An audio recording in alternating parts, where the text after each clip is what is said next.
Hello everyone, Dr. Padmanabh Bhatt here. ಇವತ್ತು ನಾನು ಮಾತಾಡಲಿಕ್ಕೆ ಹೋಗುವಂತಹ ವಿಷಯ ಸ್ವಲ್ಪ ಅನ್ಯೂಜುವಲ್. ಪರಿಸರ ಮಾಲಿನ್ಯ ಮತ್ತು ನಮ್ಮ ಆರೋಗ್ಯದ ಮೇಲೆ ಅದರ ಪರಿಣಾಮ. ಪರಿಸರ ಮಾಲಿನ್ಯ ಅಂದರೆ ಎಲ್ರಿಗೂ ಗೊತ್ತು ಅಲ್ವಾ? ನಮ್ಮ ಸುತ್ತಮುತ್ತಲಿನ ಪರಿಸರ, ನಮ್ಮ ವಾಯು ಪ್ರದೂಷಣೆ,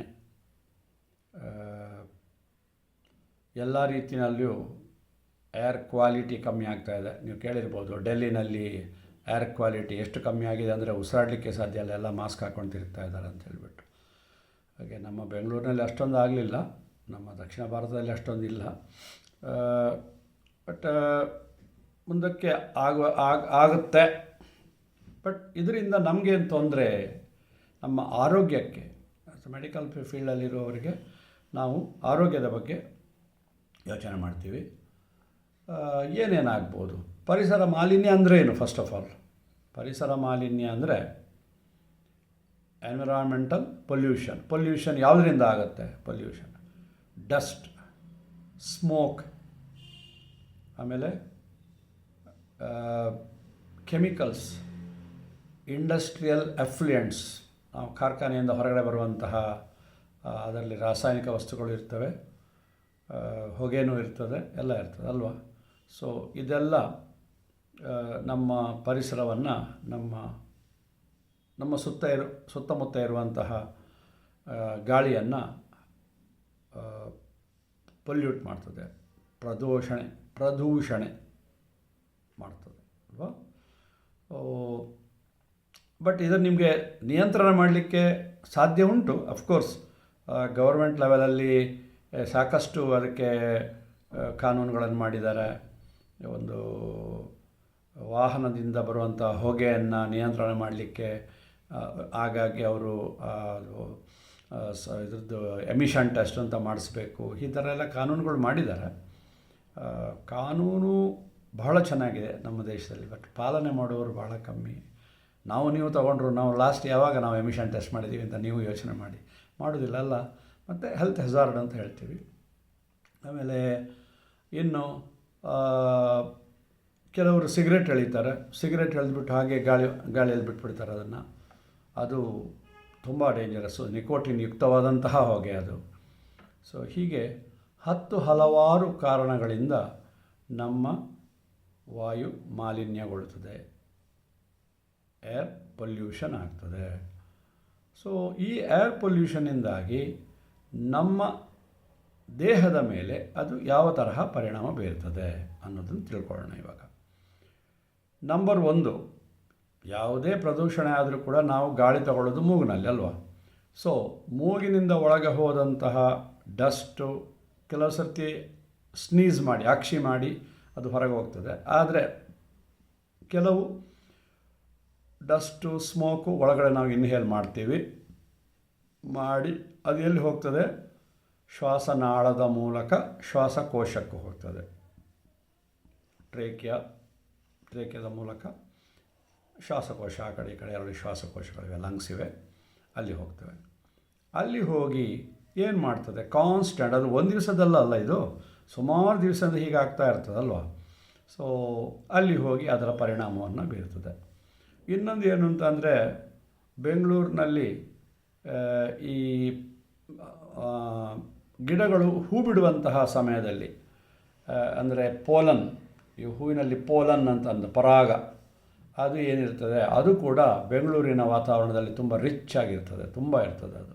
ಸೊ ಈ ಪೋಲನ್ ಕೂಡ ನಮ್ಮ ಮೂಗಿನ ಒಳಗಡೆ ಹೋಗಿಬಿಟ್ಟು ಅದು ತೊಂದರೆ ಕೊಡ್ತದೆ. ಅಫ್ಕೋರ್ಸ್ ಅರ್ಧಕ್ಕರ್ಧ ನಾವು ಸ್ನೀಸ್ ಮಾಡಿ, ಅಕ್ಷಿ ಮಾಡಿ ಅದು ಹೊರಗೆ ತೆಗಿತೀವಿ. ಆದರೂ ಕೂಡ ಅದೂ ಒಂದು ಕಾರಣ, ವಾಯು ಮಾಲಿನ್ಯಕ್ಕೆ ಅದು ಒಂದು ಕಾರಣ ಅಂತ ನಾನು ಹೇಳಬಯಸ್ತೀನಿ.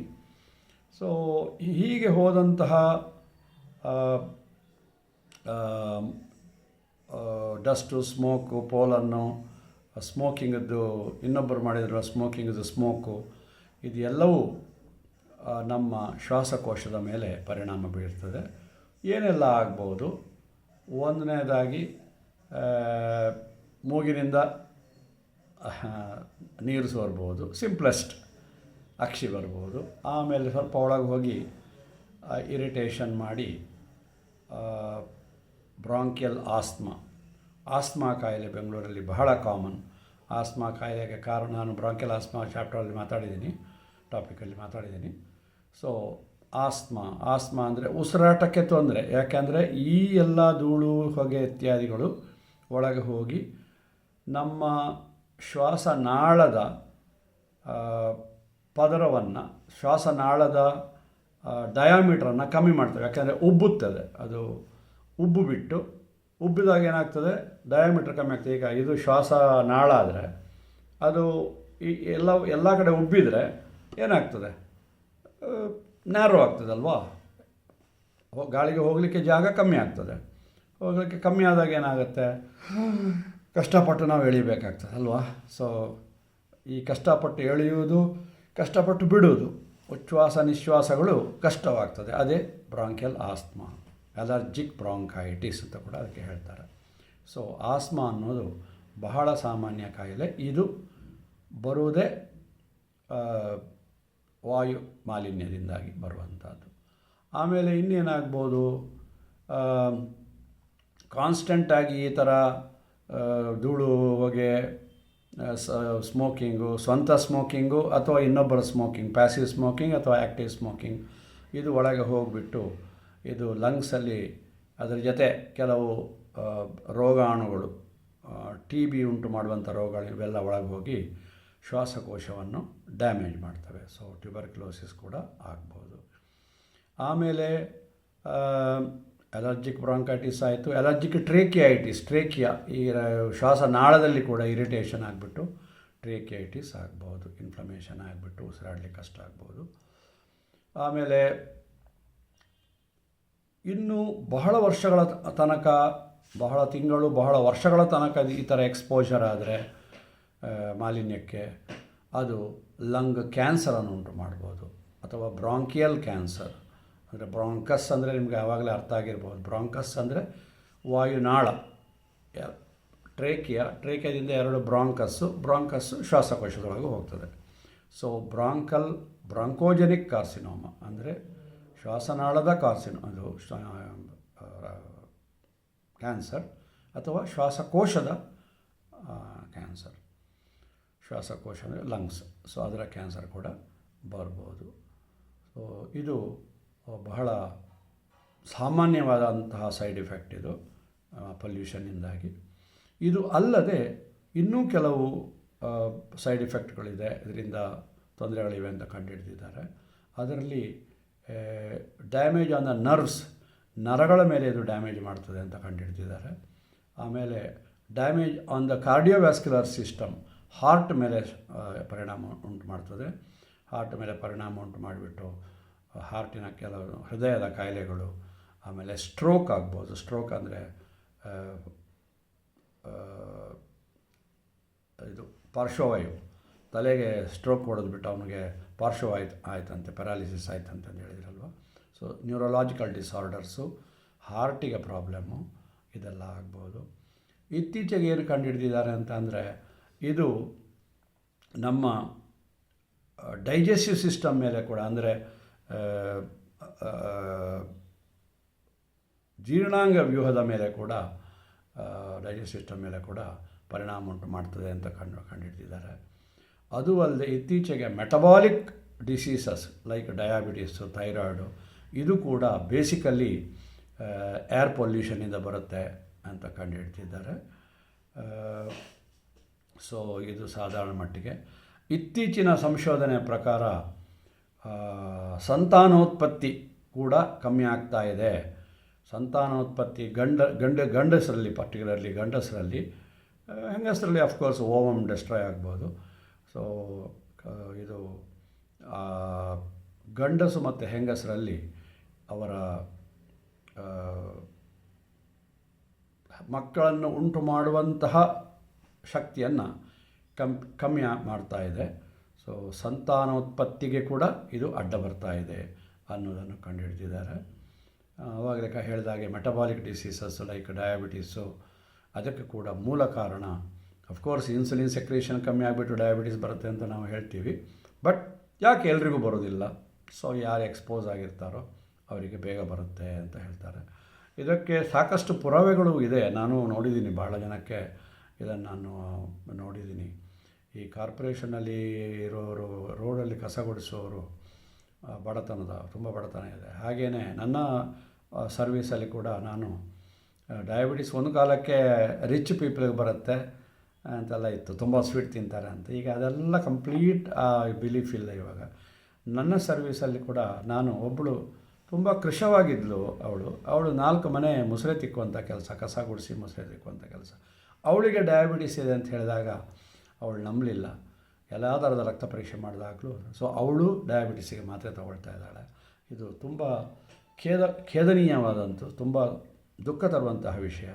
ಯಾರನ್ನೂ ಬಿಟ್ಟಿಲ್ಲ ಕಾಯಿಲೆಗಳು, ಮೆಟಬಾಲಿಕ್ ಡಿಸೀಸಸ್, ಹಾರ್ಮೋನಲ್ ಡಿಸ್ಟರ್ಬೆನ್ಸಸ್, ಸಂತಾನೋತ್ಪತ್ತಿ ಕಮ್ಮಿ ಆಗ್ತಾ ಇರೋದು, ಹೀಗೆ 10 ಹಲವು ತೊಂದರೆಗಳು ಉಂಟಾಗಿವೆ. ಡಿಮೆನ್ಷಿಯಾ, ಅದೇ ನ್ಯೂರೋಲಾಜಿಕಲ್ ಅಂದರೆ ನರವಿಗೆ ಸಂಬಂಧಪಟ್ಟ ಹಾಗೆ, ಮರೆವಿನ ರೋಗ, ಹೀಗೆ ಹಲವಾರು ಕಾಯಿಲೆಗಳನ್ನು ಉಂಟು ಮಾಡ್ತದೆ ವಾಯುಮಾಲಿನ್ಯಕ್ಕೆ ನಾವೇ ಕಾರಣ, ನಾವೇ ಮಾಡಿಕೊಂಡಿರೋದು.